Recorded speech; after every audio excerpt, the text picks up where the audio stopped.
Tonight on News 5 Live, the Briceño administration to hold its first House meeting on Friday. We'll tell you about some of the bills to be tabled. Our news team takes you north to see firsthand the conditions of the sugar roads. And we also take you to rural Belize, where rapid test drives are being conducted. We dive deeper into the 2020 crime statistics, and you'll hear from the newly elected Police Association president. Details of these stories and more coming up in tonight's newscast. It's a fact that you can access unlimited services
Good evening. Welcome to News 5 Live for Thursday, January 7th. I am Marlene Cuellar.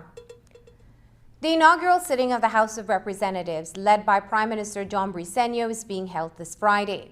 Several bills will be tabled for the first reading, including a proposed piece of legislation that will empower the Central Bank of Belize to provide for emergency programs and facilities.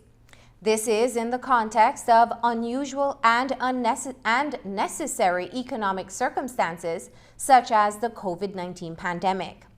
Likewise, a general revenue or supplementary appropriations bill to cover urgent and unforeseen expenditure since the People's United Party took office after November 11th of last year will be tabled. That is for a period that expires on March 31st. At the end of the current fiscal year, it is expected that the primary focus of the House meeting will be to address the economic situation that the country is grappling as the Briceño administration inherited a virtually penniless government amid the COVID-19 pandemic. Earlier today, we got a business perspective from the Belize Chamber of Commerce and Industry on the proposed laws that will be introduced, including an amendment that will allow judges to render decisions within a certain period of time. One of the aspects that will be passed in the House on Friday that we find very important to that goal actually has to do with the constitutional change to require judges to produce judgments within a certain amount of time. Yeah. If you remember rightly, the Ease of Doing Business Index, which of course has its own controversy at this point in time, but in concept is a good one. There is a measure for enforceability of contracts, right? Mm-hmm. Whenever someone does business in a jurisdiction, they want to be certain that they are able to recover in case any dispute or legal matter comes about during their time in a country. And so the fact that we had judgments of between 2 to 8 years outstanding from Supreme Court level to Court of Appeal level was not a good look for Belize.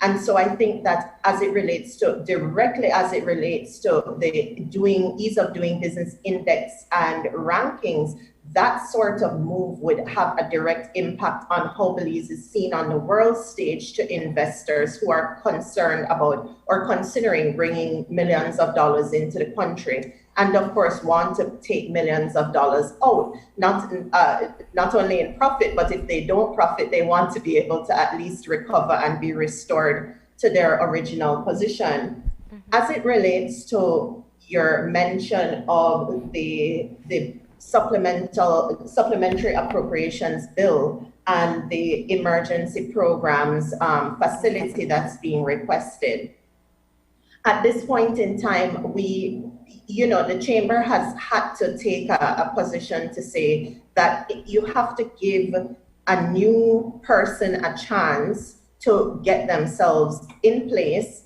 And I think at this point in time, we have seen and we've known from even before elections, and I mean, it's come to the point where, those that we look to for hope, maybe our leaders and politicians are telling us as it is that we're broke and we can't afford certain things, and we just need to come to terms with that, On Wednesday, Minister of Infrastructure Development and Housing Julius Espat detailed the allegations of misuse of resources by former Minister Rene Montero. He also shed light on the ongoing review of high-cost public buildings initiated under the previous administration. Viewers will recall that the Belize Infrastructure Limited Bill was the special purpose vehicle under the previous administration that oversaw the construction of several public buildings, including the Belize City Center and the new Treasury building that remains under construction on Lake Independence Boulevard. That building is nearing completion, and with 28 million Belize dollars already invested in it, it is still short of several $millions. It is also the most expensive piece of real estate in the country, with 1 square foot of space costing roughly $1,300.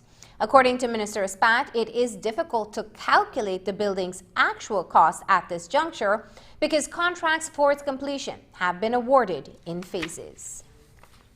But there's another responsibility that we were given after the general election under this ministry, and that is bill. And that one can become even more alarming. I'll give you an example. Remember, before the general election, I spoke about the Foreign Affairs building costing approximately $600 per square foot. Well, we just got information that the Ministry of Finance building that is on the Lake Independence Boulevard in Belize City is approximately $28 million needs to be spent for it to be completed. And it is running approximately $1,300 per square foot, involving the same contractors. And so it will take some time, but we will have to find out why is it that buildings were awarded to specific contractors are ending up costing us about 4 or 5 times the normal value of construction in Belize. As I have indicated in the past, the highest I could come up with was between $250 and $300 per square foot in Belize in the most expensive zones, which are Placencia and San Pedro. And I was alarmed at the time with $600 a square foot. Well, I was blown out of my chair the other day when the Ministry of Finance sent me some of the contract, $28 million, averaging $1,300 per square foot. And the worst part of it, it was difficult to determine the final cost because the way the contracts were set up, it was done by pieces. One contract was for $15 million, then they submitted another contract for 5, another one for 3, until you had to physically, and I don't even know if we have gotten to the bottom of all the contracts. But at this point in time, with the tallying that we have done, it's at $28 million, and the building is still not completed. An assessment of the recently constructed Foreign Affairs headquarters, the Lee Richardson building in Belmopan, continues. The new administration is concerned about the value for money. As it stands, the structure, built at the cost of several $million, is not designed to meet the Foreign Ministry's everyday needs or the Office of Foreign Trade. Both departments occupy space within the building, and the Ministry of Infrastructure has been consulted to lend technical expertise in carrying out the evaluation. No, that is still ongoing. You have to understand, when you're designing a building, you have to look at the requirements, and I think because the Ministry of Foreign Affairs is now amalgamated with the Ministry of Foreign Trade, they are struggling with the personnel that they have. So they're at that phase, trying to determine all their needs. But it's ongoing. We are on call. And whatever they have a question, we will be there to assist them. But it's not completed as yet. I know you said that you haven't really begun looking in terms of Ministry of Housing. Can you at least say how many houses were built under the Barrow administration over the 12 years? Have you been able to determine that? I've been looking quite. I haven't been able to find one yet that is of any worth, but I might be mistaken. The building, which was funded by the Taiwanese government, was designed and constructed by the Arguelles Brothers of International Environments. A decision on who will succeed Colin Griffith as the next Comptroller of Customs is yet to be determined by the Ministry of Finance. While senior customs officers Ian Haylock and Estelle Leslie have interviewed for the post, an announcement is pending. Until then, the Customs and Excise Department's outgoing head has been granted a 1-month extension following the expiration of his contract on December 28. Both candidates are eminently qualified, having entered the public service in the capacity of customs officers in 1988, and then working their way up through the department's ranks by pursuing advanced studies at the University of the West Indies before earning the 3-year requisite experience as Deputy Comptroller of Customs. While Griffith's brief contract extension comes to an end on January 28, News 5 understands that Leslie's interview was successful. The U.S. Embassy in Belize has issued a statement on the deadly events at the Capitol on Wednesday.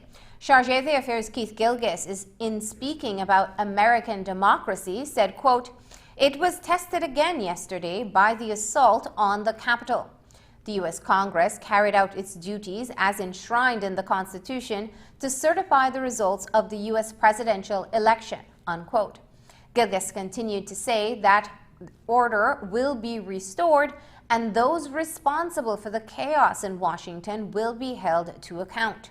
In Belize, the Ministry of Foreign Affairs has also issued a statement on the unfortunate developments. News 5's Isani Caetano reports. 4 American citizens are dead following a siege on the U.S. Capitol on Wednesday. While outgoing President Donald Trump is attempting to return to normalcy a day after inciting unrest in Washington, several cabinet members have had discussions about invoking the 25th Amendment. A growing number of Republican leaders are calling for Trump's removal from office before January 20th. In Belize, the Ministry of Foreign Affairs has issued a brief statement condemning the brazen attempt to interrupt constitutional order as well as the peaceful transfer of power in the United States. On January 6th, throngs of Trump supporters stormed the Capitol as Congress affirmed President-elect Joe Biden's 2020 election victory. Not long after Biden's win was certified, Trump reluctantly vowed that there would be an orderly transition of power. For its part, Belize, via the release from the Foreign Ministry, welcomes the incoming Biden-Harris administration and looks forward to a strong and constructive working relationship with the United States of America. Meanwhile, federal prosecutors in the District of Columbia are looking at the role that President Trump played in inciting the mob. As we've reported, 4 persons, including a woman, were killed during the mayhem at the Capitol. 4 persons were charged with drug offenses after the canine dog Terry sniffed out the location of hidden cocaine and crack cocaine at an Orange Walk residence. Officers descended at a residence along Liberty Avenue where Amin Mendez, Jessica Melendez, Amini Mendez, and Henry Nunez. Police say that Terry led them to a small fuse box above a shelf in one of the storage rooms. Inside the fuse box were 3 plastic bags. 2 bags contained 6.1 grams of cocaine, and the third bag contained 16 grams of crack cocaine. The 4 persons were charged with possession of controlled drugs with intent to supply to another. On that same day, police officers also searched the apartment occupied by Lyndon Laureano on Riverside Street. Inside, they found 21.4 grams of marijuana hidden in a jacket. Laureano was charged with possession of controlled drugs. Coming up, rapid COVID-19 drive restarted across the country. We'll take you to rural Belize.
61,511 COVID-19 tests have been conducted as of today.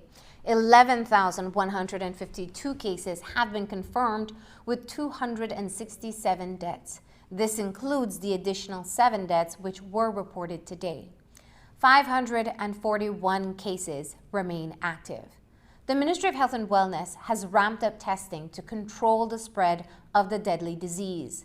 One way the ministry is doing so is by restarting its COVID-19 test drives across the country.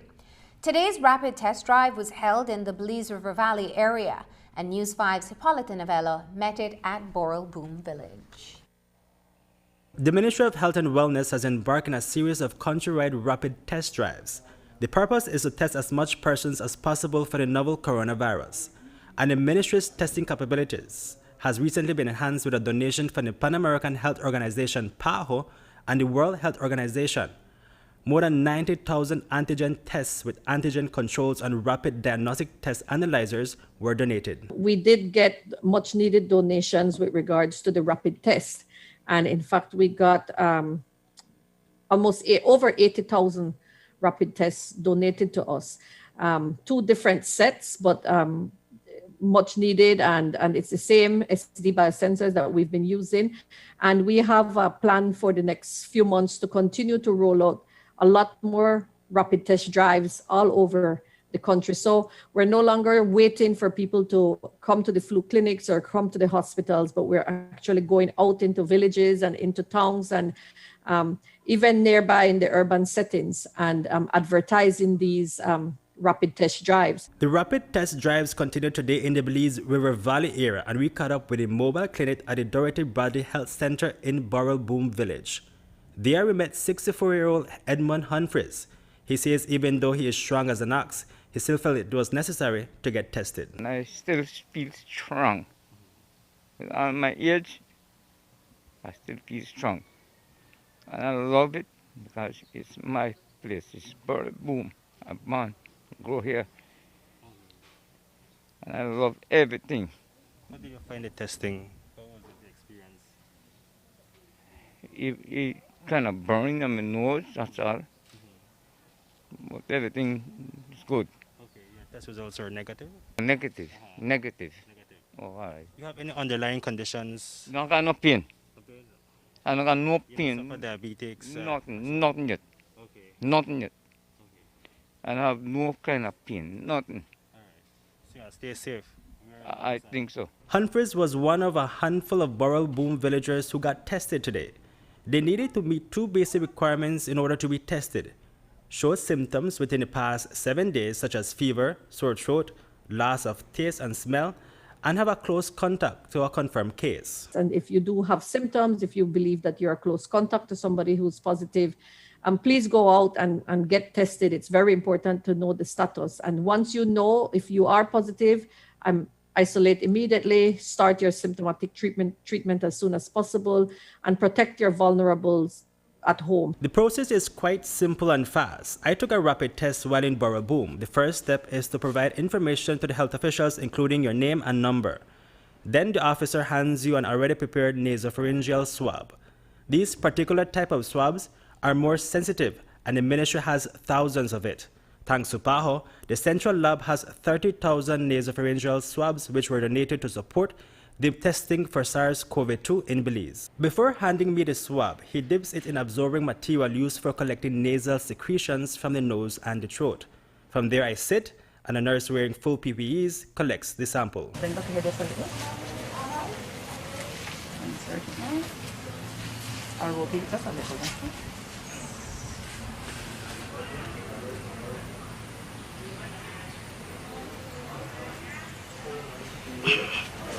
It wasn't all that bad, but it did make my eyes a bit teary. The sample is then placed within the PCR machine for testing.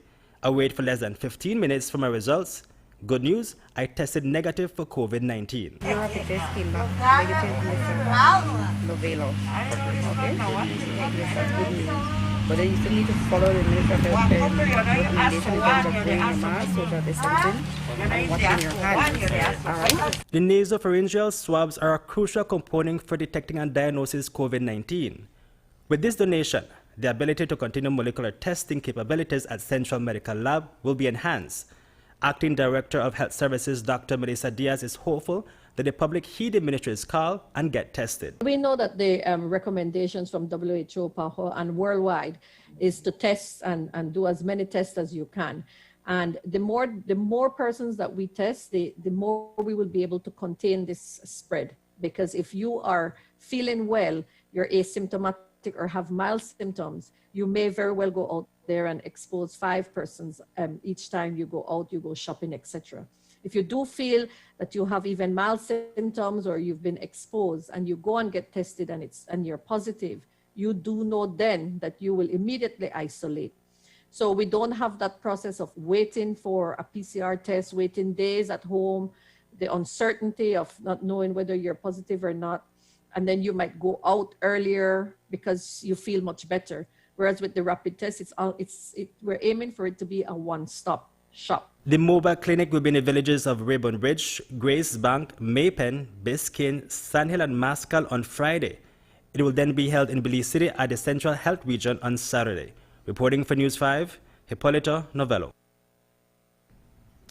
The Cante family in San Felipe Village is advised to request financial compensation after the family's patriarch was mistakenly buried as a John Doe in another village without the family. Late Wednesday evening, the Ministry of Health and Wellness issued a statement clarifying the mishandling and erroneous release of Fernando Cante's corpse at the Northern Regional Hospital on December 31st, 2020.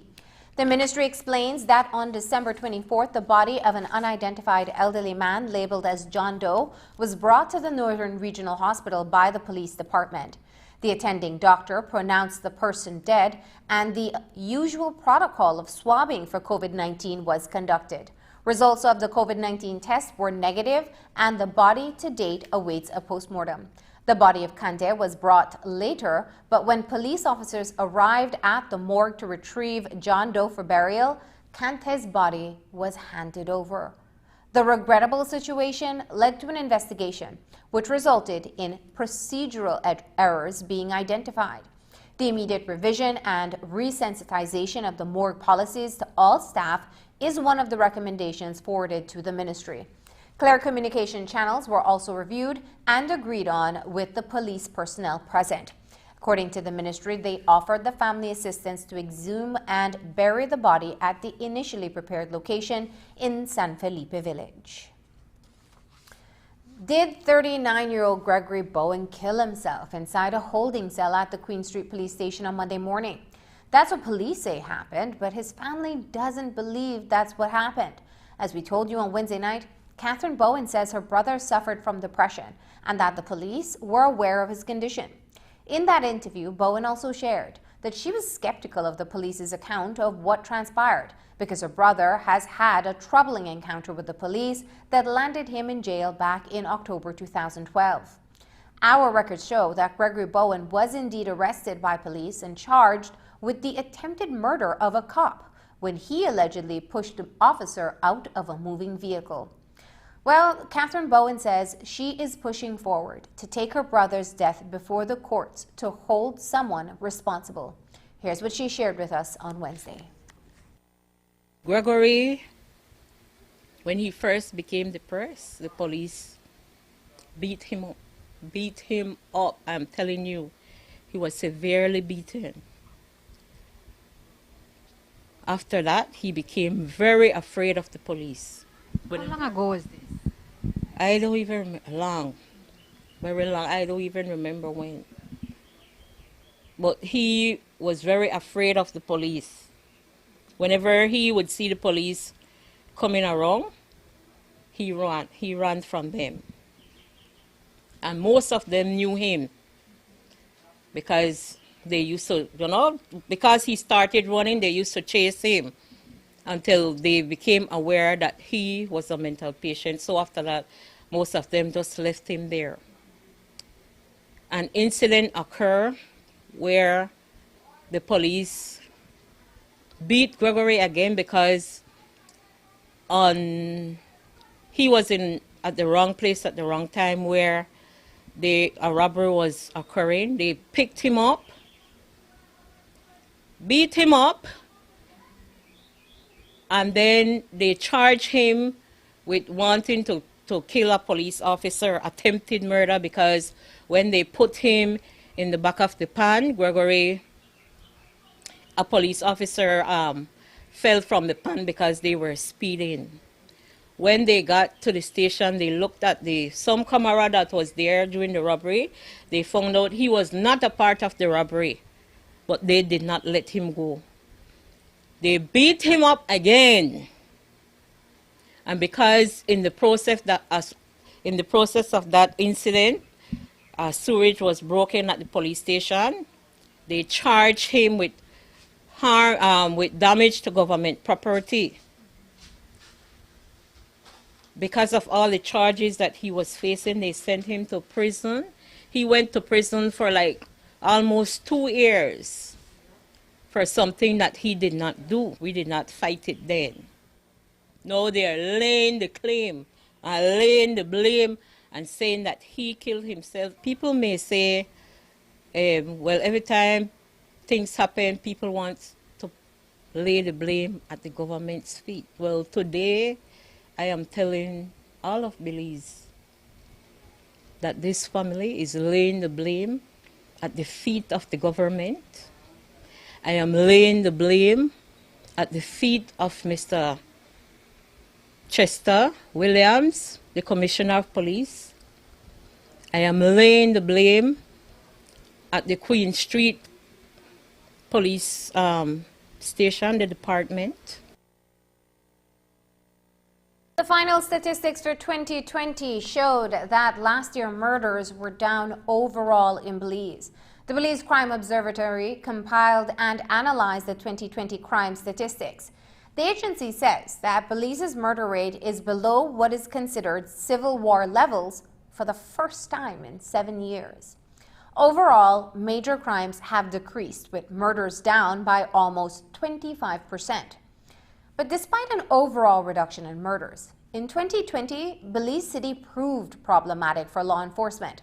According to the BCO, while murders didn't increase in the city, neither did they decrease. Here's more on the 2020 murder stats. Belize recorded 102 murders in 2020. This is 32 murders fewer than 2019's murder count, which saw 132 murders that year.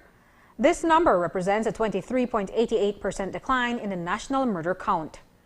According to the Belize Crime Observatory, this figure puts Belize's murder rate the lowest since 2013 at exactly 24.33 per 100,000 inhabitants. Of those 102 murders, police were able to make 55 arrests in 2020, or 53.92% arrest rate. When compared to 2019, there were 51 arrests, 4 more than 2020. But because there were 134 murders, this put the arrest rate at 38.06% for 2019. While there was a reduction in murders nationally, interestingly, the murder stats didn't change for Belize City. In 2020, 47 murders were committed in Belize City, the same number committed in 2019. A breakdown of the numbers shows that the south side of Belize City continues to register increasing number of murders. According to the Belize Crime Observatory, quote, the situation improved in precincts 3 and 4, that is, the city's north side, but worsened in precincts 1 and 2, that is, the city's south side. No murders were recorded in precinct 4, end quote. A look at this murder stats shows that the south side of Belize City continues to be a problem for law enforcement, despite the police department's targeted measures implemented last year. For instance, at the start of March 2020, a series of states of emergencies were put in place specifically to curb gang-related crimes on the south side, which have been largely responsible for the murders.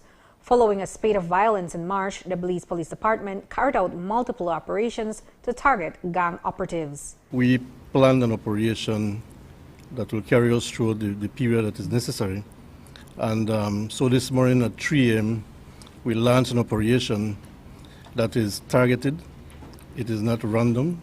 It is targeted at the gang elements who have been causing the issues for us in terms of the violent crimes. So since this morning from 3 until current, We have just over 82 persons detained. Those operations formed a part of the states of emergency that followed on the south side, where dozens of gang operatives were detained and jailed to curb the violence. The operation is continuing, so we may have increased numbers by the end of the day. However, our operation is being targeted in 8 zones that have been declared as the emergency areas for the state of emergency. The police presence will be maintained in these areas of declared emergency areas with a view to ensure that we stay on top of the criminals. This is where we are at this moment under the regulations that have been signed by the Governor General and that will be printed and distributed today. These people can be detained for up to 30 days. After 7 days, within 7 days, they'll be told as to the reason for their detention. After 14 days, the public will get a list of those people. After that 30-day period, the government can decide through the National Assembly to extend it for up to a year, and beyond that if we have to. On the heels of that state of emergency, the state of emergency and movement restrictions to contain the spread of COVID-19 pandemic followed. Overall, while these measures may have impacted other major crimes, despite increased boots on the ground and operations, the same number of murders were committed in the city, with numbers worsening on the south side. While Belize City didn't record a decline in murders, the national stats segmented by districts showed where improvements were made. In the Belize district, there were 59 murders in 2020, while 2019 saw 76 murders committed. In Orange Walk, murders were down from 8 to 3. Cayo saw murders down from 25 to 12. And in Toledo, the murder count was at 7, one fewer than 2019. On the other hand, Corozal saw an increase from 4 murders in 2019 to 7 in 2020. And St. Creek also saw a small increase from 13 to 14 murders. Reporting for News 5, I'm Andrea Polanco. The Belize Police Department has a new board. On Wednesday, an election was held to elect the new representatives. 2 slates contested the election. One was led by the former president, Corporal Eldon Arzu, and Sergeant Jermaine Hyde led the other. Following the elections, Hyde's slate was victorious. He trumped Arzu by almost double the votes, garnering 649 votes to Arzu's 342. Now, you'll recall that last year Arzu lost the election to Jane Usher. Usher was recently promoted, and as a result, she can no longer serve on the association. But that election was a contentious one, at least for Arzu. He took the matter before the court, where he has alleged that Commissioner Chester Williams failed to follow the rules of the Police Association's election process. It prevented him from serving on the board. While the matter is still before the court, a new round of election was held on Wednesday, where less than 40% of the police officers voted to select a new board. Today, Sergeant Jermaine Hyde spoke with the press about how his team won the elections and the first thing they want to tackle as a new association. Told them that whatever welfare issues they have, we will do our best to bring that up to the Commissioner of Police and to have it be resolved in an amicable way. And for you going forward, what's your first order of the day? What's the first thing that you want to tackle now that you've been elected? One of the everyday concern of police officers, one of those things that are pressing in terms of welfare issues is that of police officers who are sick, they need medical attention, and they need they are not there financially to face these medical expenses. So then, as a police association, we try to find ways to deal with this issue. And one of the things I can see, and I would like to thank the business community, who is always there supporting the police association in our endeavors to garner finance to help these police officers. So that is our job as also when it comes to welfare. The voting in that election was quite low, not even 50%. Is this an indication that perhaps the membership of the Belize Police Department doesn't see value in the association? Or is it that maybe the proper organization or things weren't put in place for officers to vote and let their voices be heard in terms of who represents them? I wouldn't say that the police officers are not interested. There may have been a lot of factors that may have made the turnout low. For instance, I know you guys know that we have some police officers who are in quarantine, who may not have been able to come out and vote. Then in the north, as you guys know, there is a lockdown. A lot of these police officers live in villages, finding a way to vote at the different. I mean, yes, there are voting stations at every formation, every station, but to reach those stations, maybe for some of them is an hour drive. So I mean, there is a lot of factors that may have hindered police officers from coming out and voting yesterday. Sergeants Jermaine Hyde, Gilbert Martinez, William Usher, Corporals Belkey Gilharry, Shalini Myers, Reina Mendoza, and Police Constable Lorenzo Mendoza make up the new board of the Police Association. After the break, just how bad are the Sugar Roads? Our news team heads north to find out.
Today, News 5's reporter Dwayne Moody and cameraman Kenroy Michael headed north to the Sugar Belt to highlight an issue that has cost the government millions of dollars annually.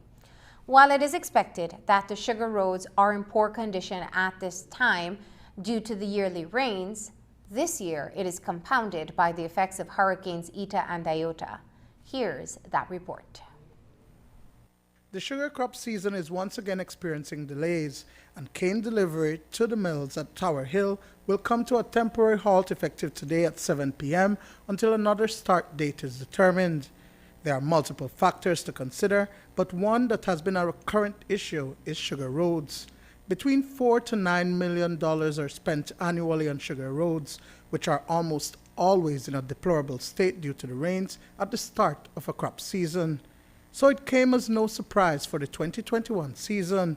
It's a cyclical issue that affects all stakeholders in the industry, from the harvesting and extraction of the sugary bark to its milling. In fairness also to the farmers, I mean, it's not been easy to, especially after the rain, to access those fields, and also to, even before the rain, to get sugar out from lowland areas that are still very wet from previous rain events we've had, and also because of the issue of sugar roads, which really is a major problem. It's not the main roads, it's the feeder roads coming out of fields and that type of thing. Hermilo Morales is one of the larger sugarcane farmers from San Esteban village in Orange Walk. That village alone provides approximately 180,000 tons of sugarcane to the mills, but accessing their fields for harvesting has been challenging. Large craters and pools of water can be seen